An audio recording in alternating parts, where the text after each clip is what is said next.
So this one is one of my picks, although it was garnered a lot of votes. It was close to being a community pick. So it's muted a little bit, right? It's not super vibrant. So they're still bright, but they're not as intense. In addition to those kind of softer lines and softer colors and kind of floating in the sky sort of feeling to it, you also get these sharp lines and pretty geometric shapes to it as well.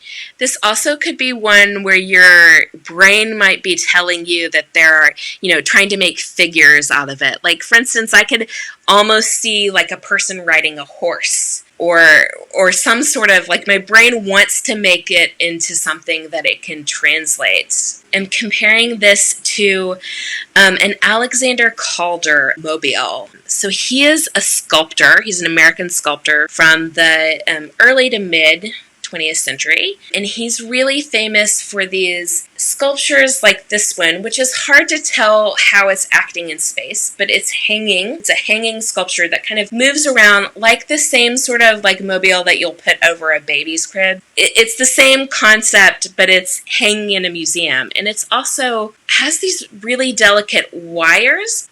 Attached to it are these geometric kind of shapes that are in these like reds and blacks and yellows and blues, similar to this work. Alexander Calder is an interesting person to think of in the art world. So he wanted to make sculpture into more of an experiment with space and motion, wanted it to interact with light and shadow, have it change a lot, even as you walk around it, or it just staying still so that it might move. And sometimes he would put his sculptures directly on the floor. Basically, he was pushing back on the idea that sculpture had to be this like big, heavy, stone, immobile object. So he's really kind of playing with that. I don't know what to make of it, but I definitely see a Mobile as well, Mobile, Alabama.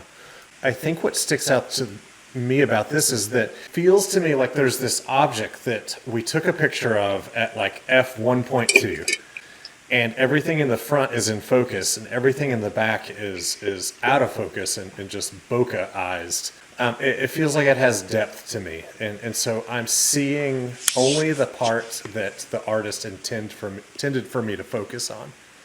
Yeah, I really appreciate your comment about there being these like delicate lines and then the shapes kind of coming off of them, which I see both in the Calder and in the Ethereal, which is one of the reasons why I wanted to put the two of them together.